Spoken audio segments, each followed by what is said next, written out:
a target in terms of support for non-oil exports. So, but it's good to know that there's no MPL. Our experience is also not different from her.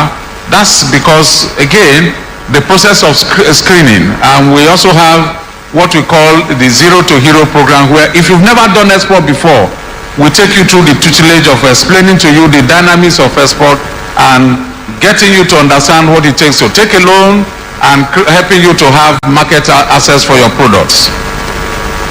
Now I'll come to Alhaji. I'm going to ask you a familiar question, because I know that not all your rebates have been paid recently.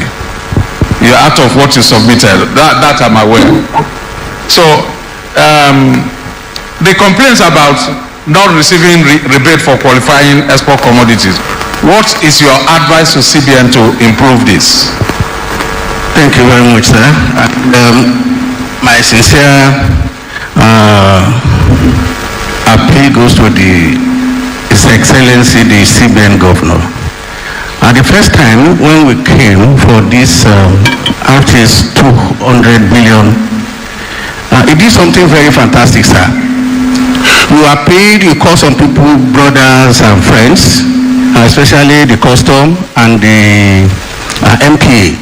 Today I can tell you for that your data pay, I think you need to do more of it. Today the collaboration between the two of them has made the export business very easy for us. The export dedicated terminals and all those things were very good. But on the policies, especially this rebate issue, the rebate is a very good, well-intended policy. But excluding the primary product exporters is going to make more indigenous Nigerians as slaves in the hands of the foreigners. Because those are the people that are not being opportune, one, to get the anchor borrowers fund to increase production, which will have helped, especially in cocoa, cashew, and sesame seed. That will have bring up the industrial revolution we are looking at. If we look at the system of the Nigerian Export Promotion Council, the EEG, Export Expansion Grant, where there is a threshold for everybody. If you're a primary product exporter, you have what to take. If you're a finished or semi-processed, you have what to take. I think that will help, because as it is now, the gap is going to become wider between the people that are doing primary product and the semi-processed and finished processed products. I'm saying this because it's going to create a very big gap at the end of the day. My appeal is, if we can look at that program again, it will help and it will reduce the gap between the finished product people and the processors and the primary product exporters, so that they can also grow into processing. This is the part I've taken before.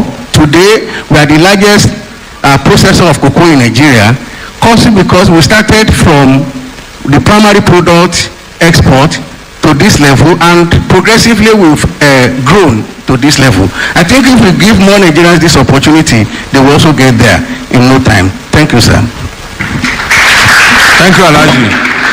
You notice the governor was taking notes, so I'm sure that this will be looked into. Alhaji is talking about the fact that we can calibrate it, that we don't leave those who are exporting the primary items. I hope I got you right. They should be accommodated, even if whatever it is.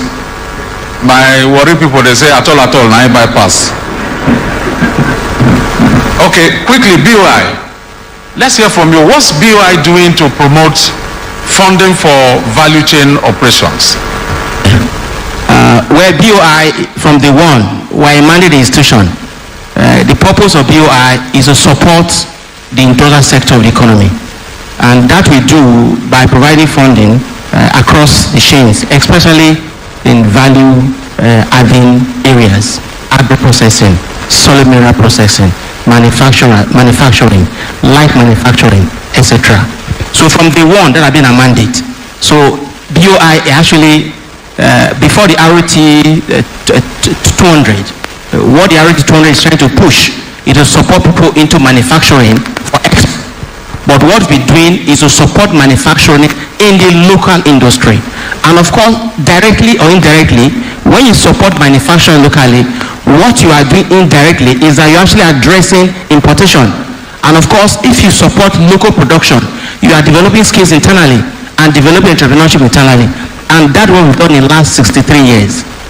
And that's what we're going to do. In the last 5 years, we've disbursed more than 1.5 trillion naira across industry, working with partners like commercial banks, like the CBN, and all other partners to ensure we can provide funding to the industrial sector at sub-commercial market rates.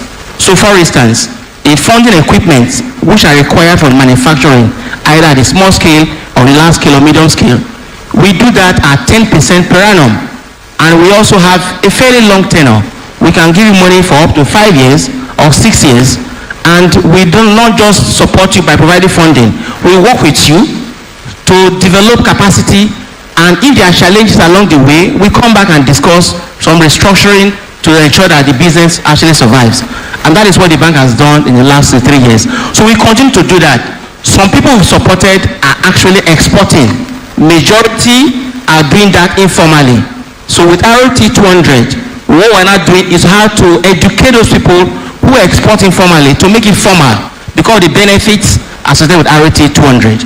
And we're also trying to see how we can also provide funding for those directly involved in export businesses. But generally as a mandate, we focus on value addition, and it aligns with the ROT 200 objective. Thank you. Yeah, thank you very much. It's good to know what you've been doing in 63 years, but we also commend you for what you've done. But we did